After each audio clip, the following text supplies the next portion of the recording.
Welcome back to your favorite show on Go 90. It is Complex Live. Now, the cryptocurrency craze has certainly consumed the Complex office. Nadeska, I know you and I both have some Bitcoin. And some Ether, which you still haven't copped. I'm super down. My $100 investment is down to about $60. Yeah. All right, so look, we are definitely into our cryptocurrencies over here. And now one Atlanta mother of 8 is trying to boost the economy within minority communities by launching her own cryptocurrency while educating teenagers on their use. Pretty cool. Check it out. 2017 was definitely the year of Bitcoin frenzy. You can clearly see the greed that's here right now in cryptocurrency and how it affects and manipulates the emotions of people. Let Bitcoin go up very high, the greed hits again, everybody's interested, everybody wants to buy. Let it fall, they're like, oh my God, it's gonna crash. You know, it's just a up and down of emotion, and they don't see the real potential, and they don't see where this is really going. I've been in technology for almost 20 years. I was dabbling into alternative currencies, and especially the possibility of having an alternative currency in my community.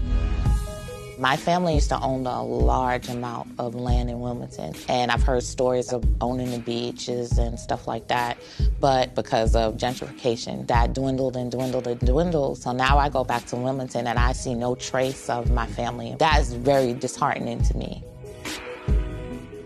In the Black community, the dollar stays about 6 hours, but in the next community that was polled was the Jewish community, and I believe it's 21 days. And yeah, so 6 hours between and 21 days is a wide gap. I talk to a lot of elders, and they'll talk about different communities that had Black-owned businesses. They were lawyers, they were doctors, and professional communities that were either intimidated or destroyed. It's like, you know, America's dirty little secret.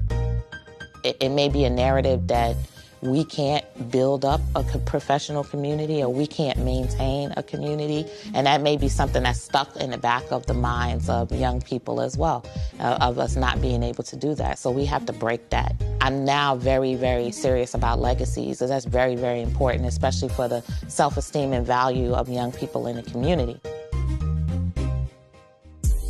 Killer Mike came out with the whole Bank Black movement and got a large amount of people to switch over their bank accounts to a Black-owned bank, which is like wonderful. And I realized that now is like the time where this message of buying Black and supporting Black-owned businesses is now actually sticking.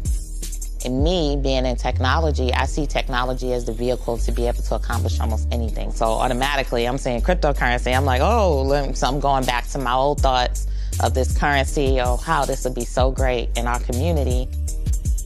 Guap Coin is a social experiment. We're trying to build a data platform that's going to not only track, but also show the numbers of what we're doing, how we're spending this money, how we're supporting our merchants within the community. And we can leverage those numbers for our benefit, because we spend trillions of dollars, but a very small portion of that actually goes back into the community. We want to reward people for making purchases and supporting Black-owned businesses, similar to cashback programs. Whatever revenues we can bring in, you know, we want that to be a way to reward the merchant for participating, and then also reward the customers for supporting the merchants. If we can keep the money circulating in the community, then we can build our community, we can strengthen our community, and have something, you know, for our generations to come.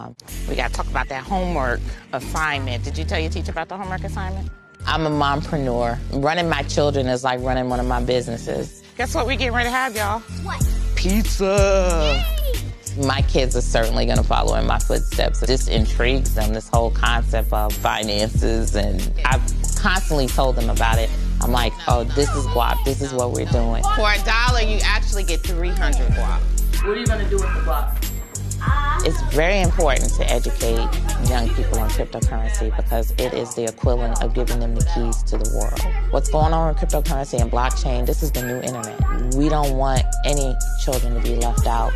This is their playground. They're going to be the ones that are going to come up with new solutions and make this even better.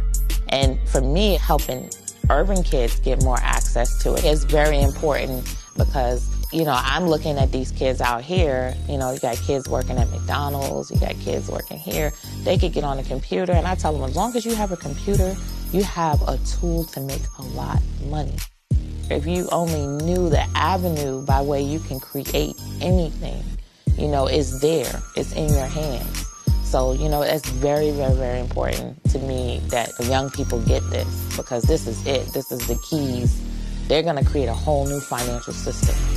I'm trying to feed it into them so that they see that this is a reality and you can create things. And the thing that you create might be the next big thing.